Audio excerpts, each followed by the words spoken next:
প্রিয় স্টুডেন্ট, শুরু করতে যাচ্ছি ওয়েস্ট বেঙ্গল পুলিশ এক্সামে প্রিভিয়াস ইয়ারে আসা ম্যাথের ম্যারাথন ক্লাস। অনেক ইম্পর্টেন্ট ম্যাথ আছে আজকের ক্লাসে। ক্লাসটি না দেখলে মিস করবে, দেখলে লাভ হবে। তো শুরু করা যাক ম্যাথের ক্লাস প্রিভিয়াস ইয়ারে আসা ওয়েস্ট বেঙ্গল পুলিশের এক্সামে। প্রথম ম্যাথটা সোজা বলে ভাববে না যে পরের ম্যাথগুলো সোজা। অনেক ভালো ভালো ইম্পর্টেন্ট ম্যাথ আছে এবং পরীক্ষা আসার মতো এবং ভেরি ভেরি ইম্পর্টেন্ট। তো 7 নম্বর ম্যাথ দিয়ে শুরু করছি।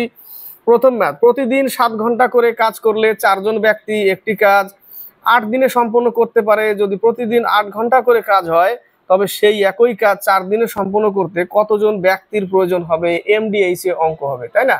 7, তাহলে কতজন প্রতিদিন 7 ঘন্টা 4 জন ব্যক্তি 8 দিনে শেষ করে। পরে বলেছে যদি প্রতিদিন 8 ঘন্টা কাজ করে সেই একই কাজ 4 দিনে করে কতজন লোক লাগবে? দেখো সব কেটে যাচ্ছে, এম সমান সমান 7 জন লোক লাগবে। নেক্সট ম্যাথ 10 নম্বর 11 নম্বর। 10 নম্বরটা ভালো বলেছে, একটি সাইকেল 320 টাকায় বিক্রি করলে এক বিক্রেতার বিক্রয় মূল্যের 1/5 অংশ ক্ষতি বহন করে। বিক্রয় মূল্যের অর্থাৎ বিক্রয় মূল্য কত? 320 টাকা, তাই না? এই 320 টাকার 1/5 ক্ষতি হয়। 320 টাকার 1/5 যদি করি তাহলে 64 টাকা ক্ষতি হচ্ছে। তাহলে 64 টাকাটা কি করতে হবে? 320 টাকার সাথে অ্যাড করে দিলে তবে তার ক্রয় মূল্য থেকে যাবে, ক্ষতি হবে না আর, তাই না? 64 টাকা যদি আমি এর সাথে অ্যাড করি তাহলে কিন্তু আর ক্ষতি হবে না, তাহলে তার ক্রয় মূল্যই থেকে যাবে। তাহলে কত টাকা? 384 টাকা। যে টাকাটা বের করলাম 1/5 এর 64 টাকা, সেই টাকাটাকে অ্যাড করে দিলাম এর সাথে, তাহলে উত্তর পেয়ে গেলাম আমরা 384 টাকা। 11 নম্বর, দুটি সংখ্যার গুণফল 175 এবং ক্ষুদ্রতম সংখ্যাটি দ্বারা দুটো সংখ্যার গুণফল 175। বুঝতে পারছি কত কত, তবে কি করে বের করব? লসাগু করতে হবে। সংখ্যাটি দ্বারা বৃহত্তম সংখ্যাটিকে ভাগ করলে ক্ষুদ্রতম সংখ্যা দিয়ে যদি বৃহত্তম সংখ্যাটিকে ভাগ করি ভাগফল 7 হবে। তাহলে কত কত হবে? তাহলে 175 লসাগু করতে হবে। এই দেখো 5 7 35, তাহলে একটা 5 নিলাম আর একটা 35 নিলাম, তাহলে ক্ষুদ্রতম সংখ্যাটা 5। একে দিয়ে যদি বৃহত্তম সংখ্যাকে ভাগ করি তাহলে ভাগফল 7 আসবে। ওই কথাটাই বলেছে, তাহলে উত্তর কত? ক্ষুদ্রতম সংখ্যা 5। 18 নম্বর 19 নম্বর। 18 নম্বর অঙ্কটা ভালো অঙ্ক, এটাও ইম্পর্টেন্ট অঙ্ক। বলেছে কিছু পরিমাণ জার্মান সিলভারে তামা দস্তা ও নিকেলের অনুপাত যথাক্রমে 4:3:2। কি কি? তামা, কপার, দস্তা, নিকেল 4:3:2 এই অনুপাতে আছে। 54 কেজি জার্মান সিলভারে কত কেজি দস্তা মেশালে? কি মেশাবে? দস্তা মেশাবে, জিঙ্ক মেশাবে। তাহলে জার্মান সিলভারটিতে তামা দস্তা ও নিকেল 6:5:3 অনুপাতে থাকবে। কত কত অনুপাত? 6:5:3 অনুপাতে থাকবে। এটা হচ্ছে কপার, এটা জিঙ্ক, এটা নিকেল। তাহলে আমাদের যে 3টে অনুপাত দিয়েছে, 3টে অনুপাত দিয়ে কিন্তু আমরা অঙ্ক করব না, 3টে অনুপাত দিয়ে অঙ্ক করতে পারবেও না। ঠিক আছে, আমাদের যে কোনো দুটো নিতে হবে। হয়তো দেখো জিঙ্ক মেশাতে বলেছে, এটা তো থাকবেই, একে সরানো যাবে না। হয়তো একে নিলে একে সরাতে হবে, আর নালে একে নিলে একে সরাতে হবে। তাহলে আমরা ছোটটাই নিচ্ছি, এই দুটো নিয়ে কাজ করছি। ঠিক আছে, এই দুটো অনুপাত নিয়ে। তাহলে কত কেজি বলেছে? 54 কেজি। টোটাল কত ইউনিট? 9 ইউনিট। 1 ইউনিটের মান হচ্ছে 6। তাহলে কপার হচ্ছে 4 6 24 KG, 18 KG zinc, 12 KG nickel. তাহলে কপার, জিঙ্ক আর হচ্ছে নিকেল। আমরা কোনটা নিয়ে কাজ করব? এই দুটো নিয়ে, এবং এদের অনুপাত হবে শেষে এটা। তো কি মেশাতে বলেছে? জিঙ্ক মেশাতে বলেছে। তাহলে 18 উপরে থাকবে, তার সাথে আমি x কেজি জিঙ্ক মেশালাম, বাই এটা নিতে হবে। এদের অনুপাত কত হবে? এই দুটো। এটাকে তো নিইনি, সেই জন্য আমরা এই দুটো নিচ্ছি। সমান সমান 5/3। 3 4 12 কেটে দাও, তাহলে 18 plus x equal to 20। x সমান সমান 2 কেজি। 2 কেজি মেশাতে হবে। ক্লিয়ার? তাহলে অনুপাত ঠিক হবে। এবার নেক্সট ম্যাথে বলেছে 19 নম্বর। বলেছে কোনো কারখানার একটি যন্ত্র প্রতি বছর 10% হারে ক্ষয়প্রাপ্ত হয়। যদি যন্ত্রটির বর্তমান দাম 1 লক্ষ টাকা হয় তবে 3 বছর পরে যন্ত্রটির দাম কত হবে? 10% ক্ষতি হয়েছে, তাই না? ক্ষতি হলে এই ক্ষেত্রে মেশিন সবসময় ক্ষতিই হবে। তাহলে আমাদের কি করতে হবে? 1 লক্ষ টাকা মাইনাসে যেতে হবে, চক্রবৃদ্ধির অঙ্ক কিন্তু মাইনাসে যেতে হবে 10/100 3 বছরে। তাহলে এখানে পাবো কত আমরা, 5টা শূন্য ইন্টু 9 ইন্টু 9 ইন্টু 9 বাই 3টে শূন্য, 3টে শূন্য কেটে দাও, কেটে দিলাম। 9 কিউব 729, তার সাথে দুটো শূন্য, তাহলে 729 দুটো শূন্য, এই টাকাটা হবে। নেক্সট ম্যাথ 25 নম্বর বলেছে মানের ঊর্ধ্বক্রমানুসারে সাজাও। বলেছে ছোট থেকে বড় সাজাতে বলেছে। 0.5 একে সরাসরি মান করে নিয়ে নিচ্ছি 5/10, তারপরে 9/10, তারপরে 2/3, 5/7। এদের হরের লসাগু বের করবে। হরের লসাগু কত, 210। দেখো 3 7 21 আর 10 210, তাহলে 5/10 ইন্টু 210, 9/10 ইন্টু 210, 2/3 ইন্টু 210, আর 5/7 ইন্টু 210 হলো। তাহলে এখান থেকে আমি কত পাচ্ছি, 105 কাটলে 189, 140, এখানে পাবো, এখানে কত 7, তাই না, 3 5 15, 150। তাহলে ছোট থেকে বড় সাজাতে বলেছে, তাহলে ছোট কোনটা, ছোট হচ্ছে 105, অর্থাৎ 0.5 একটা পেলাম। তারপরে 140 কার মান, এই যে এর মান 2/3 পেলাম। তারপরে 150 কার মান, সব থেকে শেষেরটা 5/7, তারপরে 0.9 কততে আছে এটা দেখো, কত নম্বরে এটা আছে, সি নম্বরে। তাহলে সি নম্বরে অ্যান্সার। 27 নম্বর 28 নম্বর। 27 নম্বর অঙ্কটা বলেছে A/B 4:6, তাহলে 4:6 AB। তারপরে বলেছে BC 8:10, বি এর নিচে বি লেখো 10, ABC। এবার সি এর নিচে সি লিখতে হবে, সি কত 6 5। তাহলে ABCD পেয়ে গেলাম টোটালটা। এবার এই ঘরগুলো কি দিয়ে পূর্ণ করব, এই সংখ্যা দিয়েই পূর্ণ করব, এটা দিয়েই পূর্ণ করব, এটা দিয়েই পূর্ণ করব, একেও এটা দিয়ে পূর্ণ করব, একে 10 একে 6। তাহলে ABCD একটু বড় হবে, একটু গুণ করতে হবে, এগুলোকে কি করতে হবে, গুণ করতে হবে। 6 8 48, 4 192, 6 6 36, 8 288, 360, 300। কত কত পেলাম, 192, 288, 360 আর হচ্ছে 300। কত দিয়ে যাবে, একটু ছোট দিয়েই কাটি, 4 দিয়ে 4 4 16, 17 18, 4 দিয়ে যায়, 4 4 16, 4 8 32, 4 7 28, 4 2 8, 4 9 36, 4 7 28, 4 5 20 হলো। 2 দিয়ে কেটে দিই, 4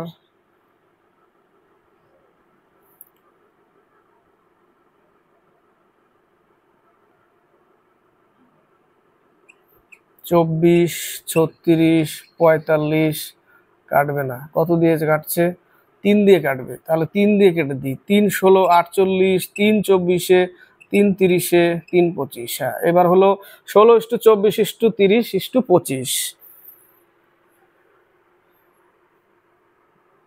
সি নম্বর। 28 নম্বর। 28 নম্বরে বলেছে একটি আয়তক্ষেত্রের পরিসীমা 64 মিটার। আয়তক্ষেত্রের পরিধি, এই একটা আয়তক্ষেত্র, এটা হচ্ছে এ দৈর্ঘ্য বি প্রস্থ, এর পরিসীমা সূত্র হচ্ছে 2 × A + B, যার পরিসীমা হচ্ছে 64, তাই না। তাহলে A + B সমান কত পাবো আমরা, A + B সমান পাবো আমরা 32। এই 2 দিয়ে একে কেটে দাও, 32, A + B 32। আবার বলেছে দৈর্ঘ্য আর প্রস্থের মধ্যে পার্থক্য 18 মিটার। তাহলে এখানেও আমরা করতে পারি A - B = 18 মিটার। দৈর্ঘ্য আর প্রস্থের মধ্যে পার্থক্য 18 মিটার, কেটে দিলাম। তাহলে 2A = 50, তাহলে A সমান হচ্ছে 25। তাহলে যে কোনো এক লাইন নিয়ে নাও, 32টাই নিয়ে নাও। তাহলে A + B = 32 ছিল, তার মধ্যে এর মান 25, তাহলে 25 যদি বিয়োগ করে দিই তাহলে আমি পাচ্ছি কত, 7। তাহলে এর ক্ষেত্রফল কত, তাহলে এর প্রস্থ হচ্ছে 7 আর এটা হচ্ছে 25। তাহলে দৈর্ঘ্য ইন্টু প্রস্থ, 5 7 35, 3 7 2 14, 3 17, 175, সেটাই বলেছে ক্ষেত্রফল। শেষে কি বলেছে, শেষে কি বের করলাম, ঠিক বের করলাম কি,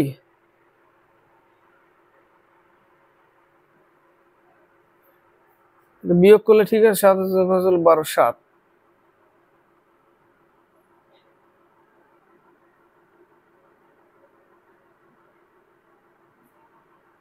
পাঁচ, এ সমান সমান 25, 25 হলে এ হবে কত, 25 সাথে 32, তাহলে একটা 25 একটা 7, তাহলে 175।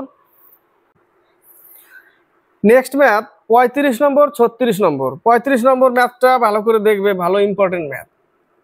টাইপটা একটু ঘুরিয়ে দিয়েছে, কিন্তু সেই টাইপে নিয়ে আসতে হবে। সেই টাইপে নিয়ে আসবো কখন, দেখো আগে অঙ্কটা। বলেছে এক ব্যক্তি প্রতি টাকায় 3টি হিসাবে, অর্থাৎ 1 টাকায় 3টি কেনে, 1 টাকা দিলে 3টি আম কেনে। সে কি করেছে, 5 টাকার আম কিনেছে। 5 টাকার আম কতটি পাবে, 15টি। এইবারই অঙ্কটাকে চেঞ্জ করলাম, 15টি আমের দাম 5 টাকা। ঠিক আছে, 15টা আমের দাম 5 টাকা। 2 টাকায় 5টি আম এই দরে বিক্রয় করে তার কত শতাংশ লাভ হবে। আমরা এর আগে অঙ্ক করেছিলাম 5 টাকায় 6টি আম কিনে এবং 6 টাকায় 5টি আম বিক্রি করে, তাহলে তার কত শতাংশ লাভ। তাহলে আমরা নিচের লাইনটাকে আমরা আগে লিখতাম, তাই না? তো 2 টাকায় 5টি আম, সেই 2 টাকাটাকে আগে লিখবো এবং 5 টাকাটা পরে লিখবো। দ্বিতীয় লাইনের মানটা কিন্তু আগে লিখতে হবে। এটা বেরোবে ক্রয় মূল্য, এটা বেরোবে বিক্রয় মূল্য, কিন্তু দ্বিতীয় লাইনের এটা টাকা, এটা আম। প্রথম লাইনের 5টা টাকা, 15টা আম। করেছিলাম না এর আগে? যারা ক্লাস করে রীতিমতো প্রত্যেকদিন তারা কিন্তু জানে। তখন আমরা ক্রস মাল্টিপ্লাই করে দিতাম। তাহলে এখানে 25 টাকা ক্রয় মূল্য, 15 দোকানে 30 টাকা বিক্রয় মূল্য, 5 টাকা লাভ। কত টাকায়, 25 টাকার উপরে 5 টাকা লাভ, 100-এ কত, 20%। হয়ে গেল অঙ্ক। এই জায়গাটাই খেলা, যে এখানে একটু করে নিতে হবে। এটা টাকায় 3টে, সেখানে করে নিতে হবে, তাহলে অঙ্কটা চলে আসবে। নেক্সট অঙ্ক বলেছে 17-র নিম্নতম গুণিতকটি নির্ণয় করো, যাকে 8 12 16 এবং 20 দ্বারা ভাগ করলে সর্বদা 5 ভাগশেষ থাকে। 8 12 16 20, এর এলসিএম বের করতে হবে। লসাগু হচ্ছে 240, লসাগু 240, কিন্তু 17-র নিম্নতম 17 অবধি যেতে হবে, তার নিচে থাকতে হবে 16 15। ঠিক আছে, এবং 4 অঙ্কের কোন ক্ষুদ্রতম সংখ্যাটা, 17-র নিম্নতম গুণিতকটি নির্ণয় করতে হবে। 17-র গুণিতক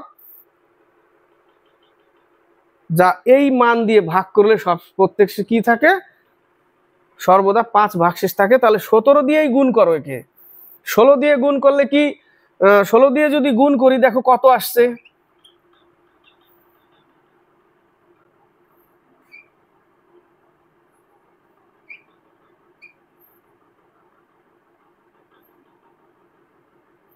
চার অঙ্কের তো আসলো, কিন্তু অপশনে তো নেই। 4 অঙ্কের এটাও আসলো, কিন্তু অপশনে নেই। তাহলে আরেকবার যেতে হবে। কতবার দিব আমরা, 17 বার দিয়েই করব।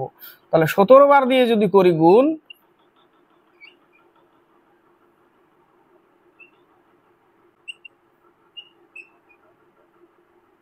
4080। 4080 কিন্তু 17-র নিম্নতম গুণিতক। 4 অঙ্কের অপশনে কিন্তু আরো ছিল, মানে 16 দিয়ে গুণ করলেও 4 অঙ্কের আসে, কিন্তু অপশনে নেই। অপশনটাও দেখতে হবে যে কত আসছে। তাহলে 4080 উত্তর কিন্তু 4080 না।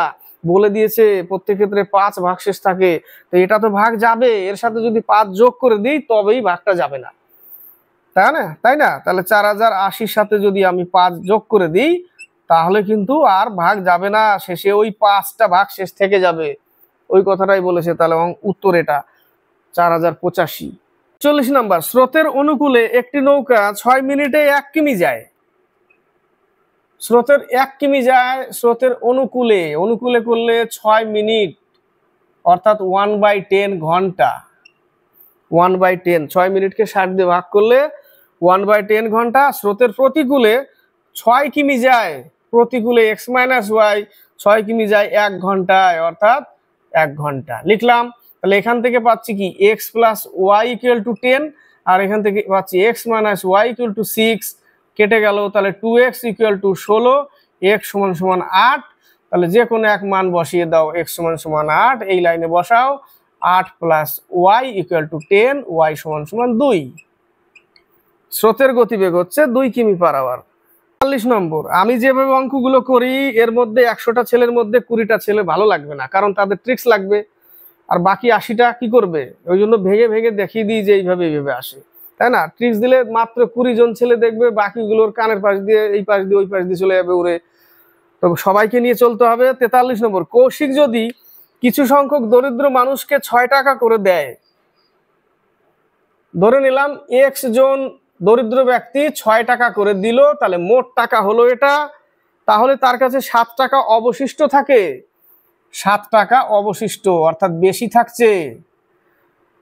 যদি সে সেই সংখ্যক মানুষকে, সেই x সংখ্যক মানুষকে যদি 8 টাকা করে দেয়, তাহলে তার 7 টাকা কম পড়ে, 7 টাকা কম পড়ে গেছে, অর্থাৎ বেশি দিয়ে ফেলেছে, 7 টাকা কম পড়ে, -7, দুটো ইকুয়াল, টাকা তো ইকুয়াল, টাকা তো সেম টাকা, টাকা তো বাড়ায়নি, সেই জন্য ইকুয়াল। তাহলে 6x plus 7 equal 8x, sorry আবার লিখতে যাচ্ছি কোনো লাইনটা, তাহলে এই পাশে নিয়েই চলে আসি, -2x equal to -14, minus minus কাটা, x ইকুয়াল টু 7। টাকা চেয়েছে, তাহলে 7 টাকা। কতজন দরিদ্র মানুষ ছিল, আচ্ছা সরি, x হলো জন, তাই না? তাহলে এতজন, 6 টাকা করে x জন, x জন বলেছে এখানে, x টাকা করে না, জন বলেছে। তাহলে উত্তর কত? 43-এর 7। 58, একজন ক্রিকেটার তার 11তম ইনিংসে 100 রান করায়, তার গড় 5 বৃদ্ধি পেয়ে থাকলে, 11তম ইনিংসে 100 রান করেছে, 1 থেকে 10, 11, এই 11তম ইনিংসে 100 রান করেছে, তাহলে 10তম ইনিংস অবধি কত রান করেছিল? 11তম ইনিংসে যদি 100 রান করে, তাহলে 10তম ইনিংসে কত রান করেছিল? তো 10তম ইনিংসে কত রান করেছিল জানা নেই, ধরে নিলাম গড়ে x রান করেছিল, তাহলে 10x করেছিল টোটাল রান, 10তম ইনিংস পর্যন্ত টোটাল রান করেছিল। 11তম ইনিংসে 100 রান, তাহলে 100 রান যোগ করে দিলাম, টোটাল রানটা 11তম ইনিংসের টোটাল রান, 11টা ইনিংসের টোটাল রান, 11টা ইনিংসের টোটাল রান, 11তম ইনিংসের রান এটা, আর এটা হচ্ছে 11টা ইনিংসেরই টোটাল, 1 থেকে 11 পর্যন্ত টোটাল রান। এই টোটাল রানকে যদি আমি 11 দিয়ে ভাগ করি, তাহলে 11তম ইনিংসের কি গড় রান বেরোবে, কিন্তু আগে ছিল x রান, 10তম ইনিংসে x রান, তো বলেছে 5 বৃদ্ধি পেয়ে যায়, তাই না? তো আগে x ছিল, 5 বৃদ্ধি পেয়ে গেল, এই 100 রান করাতে, 11তম ইনিংসের 100 রান করাতে 5 করে বৃদ্ধি পেয়ে গেল, আগে x রান ছিল, 5 করে বৃদ্ধি পেয়ে গেল। বোঝা গেল সমীকরণ? তাহলে এখান থেকে কি পাবো আমি? 10x plus 100 equal to 11x plus 55।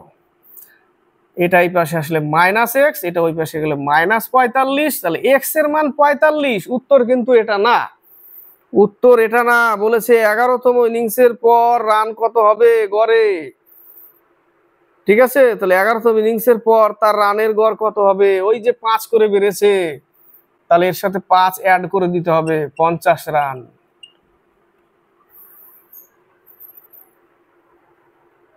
কত রান? 50 রান। নেক্সট অঙ্ক বলেছে যদি 940 টাকা এবিসির মধ্যে 1/1/2, এটা লিখেই নি, ঠিক আছে? তাহলে কত টাকা? 940 টাকা এই অনুপাতে ভাগ করা হয়, তবে বি কত টাকা পাবে? তাহলে অনুপাতটা করে নিই আমি, 3/2, 3 আর হচ্ছে 7/2, লসাগু কত? 2, তাহলে 3 হবে এর অনুপাত, এর অনুপাত 6, এর অনুপাত 7। বি কত পাবে? বি হচ্ছে 6 এবং এদের যোগফল 16 এবং 940।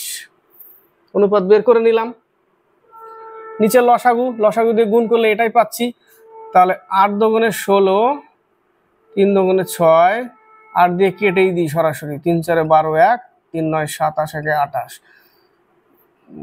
3 8 24, 4 8 32, 3 8 24, 5 8 40, 8 দুগুণে 16, 5 8 40, 352.10, সরি 10 বলছি, 352.5 উত্তর, তাই না? 352.50 টাকা, এ নম্বর। Next math 68। 68 এ ট্রিক্সে এর আগে করেছিলাম, দেখিয়েছিলাম ট্রিক্সে, এটাও বলেছিলাম ট্রিক্সে যে 1% এমন অঙ্ক থাকবে যে ট্রিক্সে আসবে না, এটা সেই 1%-এর মধ্যে। বলেছে কোনো দুধ ও জলের মিশ্রণে 60% জল আছে, 20 লিটার এমন মিশ্রণে কতটা দুধ মেশালে নতুন মিশ্রণটিতে 75% দুধ থাকবে? কত লিটার? 20 লিটার। 20 লিটার কত পার্সেন্ট জল? 60% জল, অর্থাৎ 12 লিটার হচ্ছে ওয়াটার। 20 লিটার থেকে 12 লিটার গেল, 8 লিটার হচ্ছে দুধ। তো বলেছে এই 20 লিটার মিশ্রণে আরো কত লিটার দুধ মেশালে? তাহলে 20 লিটার মিশ্রণে আরো ধরে নিলাম x লিটার আরো দুধ মেশালাম, তাহলে তো এই 8 লিটারের সাথেও তো x লিটার দুধ মিশবে। তাহলে এখন এটা হচ্ছে দুধ, এই দুধ আর এই দুধ সমান, কিন্তু এই দুধটা হবে এখনকার মিশ্রণের, নতুন মিশ্রণের কত পার্সেন্ট? 70%, সমান সমান এটা। বোঝা গেল? তাহলে 4 25 100, 3 25 75, তাহলে 60 + 3x = 32 + 4x। এটা ওই পাশে গেলে x থাকবে এবং এটা এই পাশে আসলে 28 লিটার। 70 নম্বর, এক ব্যক্তির 12টা মার্বেল 9 টাকায় বিক্রি করে। এক লাইনে সাজাবো অঙ্কটা, ভালো করে খেয়াল করবে। 12টা মার্বেল 9 টাকায়,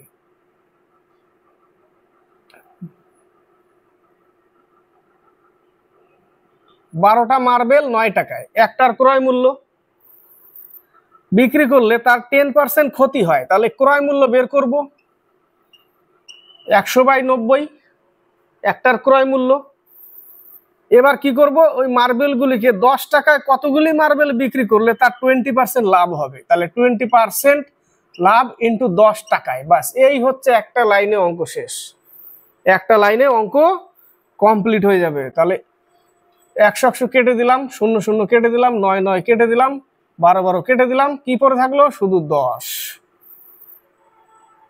কতগুলি মার্বেল বিক্রি করলে? 10টি মার্বেল। 3, কোনো আসলের 4 বছরের সরল সুদ 352 টাকা হলে, 4 বছরের সরল সুদ 352 টাকা, তাহলে 1 বছরে কত সেটা বের করতে হবে। 4 8 32, 4 8 32, 88 টাকা। 1 বছরে 88 টাকা বের করলাম। কত বছরে সুদের পরিমাণ 528 টাকা হবে? তাহলে 1 বছরে যদি 88 টাকা হয় আর 528 টাকা যদি সুদ হয়, 1 বছরে যদি 88 টাকা হয়, ওই 88 টাকা দিয়ে যদি 528 টাকে ভাগ দিয়ে দিই, তাহলে তো বাকি বছর বেরিয়ে যাবে। তাহলে তাই করব। কি করব, এই 528কে 88 দিয়ে ভাগ করলে 6 দিয়ে কেটে যায়, 6 বছর। কত বছর? 6 বছর। উত্তর 74 পল্লবী 500 টাকা 9 মাসের জন্য,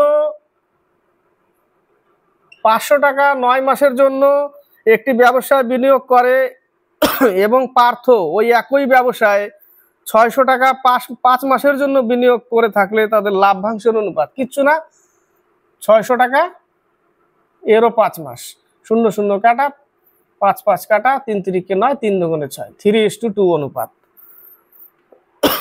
নেক্সট অঙ্ক 75। 769 এর পরবর্তী পূর্ণবর্গ সংখ্যা কোনটি? 769 এর পরবর্তী পূর্ণবর্গ সংখ্যা আমরা জানি 729 কারো একটা বর্গ, 27-এর বর্গ। 729 হচ্ছে 27-এর বর্গ, কিন্তু 729-এর পরে বেড়ে গেছে, তাহলে এর পরে কত নিব?